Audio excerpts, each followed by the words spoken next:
గురుగారు, సూర్య కుటుంబంలో నవగ్రహాలతో పాటుగా అనేక గ్రహాలు ఉన్నాయి కదా, ఎందుకని నవగ్రహాలకే ప్రాధాన్యం? మన పైన ప్రభావం చూపించే వారినే మనం బంధువులుగా స్వీకరిస్తాం. ప్రపంచవ్యాప్తంగా 800 కోట్ల ప్రజానీకం, భారతీయంగా 155 కోట్ల ప్రజానీకం, తెలుగువారిగా 25 కోట్ల ప్రజానీకం, హైదరాబాద్ వాస్తవ్యులుగా 1.5 కోట్ల ప్రజానీకం, మన బంధువులుగా 1000-2000 మంది ప్రజానీకం, మన ఇంట్లో వారుగా 5-6 కుటుంబ సభ్యుల ప్రజానీకం, మన చిన్న ప్రమాణంగా స్వీకరిస్తే అమ్మ, నాన్న, తల్లి, తండ్రి, నా పిల్లలు 4-5 చిన్న మైక్రో ఫ్యామిలీ ప్రమాణికం. ఇలా ప్రామాణికంగా మనం విభజించినప్పుడు అందరి అభిప్రాయాలను స్వీకరిస్తామా, మన ఇంట్లో వారి అభిప్రాయాన్ని గుర్తిస్తామా? మన ఇంటి వరకే మనం పరిమితం అవుతాం. విశాల విశ్వంలో లక్షలాది కోట్లాది నక్షత్రాలు ఉన్నాయి. వాటి ప్రమాణం మనకు ప్రామాణికం కాదు. ఉంటాయి, వెలుతురిస్తాయి, అవి కూడా లెక్కనే. వాటిని కూడా మనం గమనిస్తాం ఆయా సందర్భాలలో. అలా మ్యాక్రో నుండి మైక్రో వచ్చేసరికి సౌర కుటుంబంలో 15 గ్రహాల వరకు ఉన్నాయి. ఈ అంశాన్ని మనకు వేదం కూడా ప్రామాణికంగా వివరిస్తుంది. అష్టౌతు వ్యవసిత ఇది సూర్యమండలాన్యష్టాద్ ఊర్ధ్వం. అరుణ మంత్ర భాగంలో సౌరమండలం అంతా కూడా మనం వైజ్ఞానికంగా పరిశీలించవలసిన అవసరం ఎంతైనా ఉంది.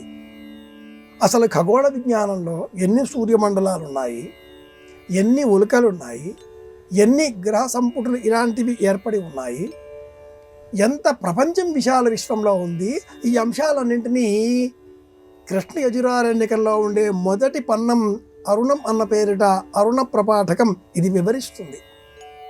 ఇందులో సూర్యుడినే ఒక నక్షత్రం అయినప్పటికీ గ్రహంగా గ్రహించేదిగా, చంద్రుడు భూమికి ఉపగ్రహం అయినప్పటికీ గ్రహించేదిగా, గురువుకు అనేకం ఉపగ్రహాలు ఉన్నాయి, శనికి 42 ఉపగ్రహాలు ఉన్నాయి, బుధుడికి 2 ఉపగ్రహాలు ఉన్నాయి. ఇవన్నీ కూడా ఈ మహాసౌరం వివరిస్తుంది. వాటన్నిటినీ కాకుండా ఒక్క చంద్రుడిని పౌర్ణిమ, అమావాస్య మనకు ప్రత్యక్షంగా కనిపిస్తాయి కాబట్టి ప్రత్యక్షం, జ్యోతిషం, శాస్త్రం ఇది వేదాంగములైన 6 ఒకటి.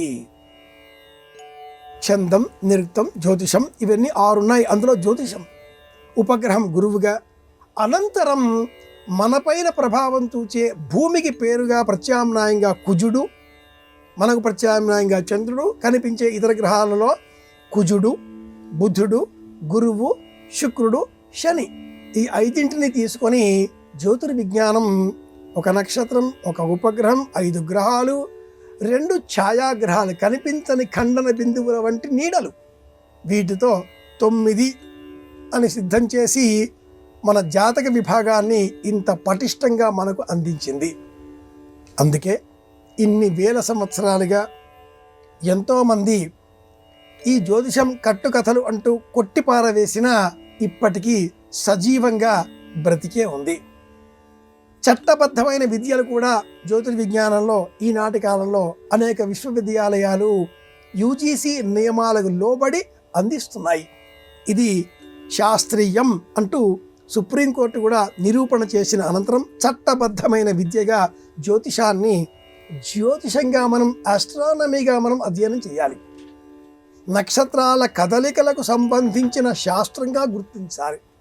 అంతేకాని వాటి ద్వారా ఈ ఫలితాలు ఆ ఫలితాలు అని చెప్పే విషయాన్ని మట్టుకు అంగీకరించాలా అంగీకరించవద్దా అనేది వారి వారి వ్యక్తిగత అభిప్రాయాల మీద ఆధారపడి ఉంటుంది. నక్షత్రాల కదలికలు మాత్రం స్థిరం. అందుకోసమే ఈ విజ్ఞానం. అందుకే నవగ్రహ మంటపం ఇది విషయం.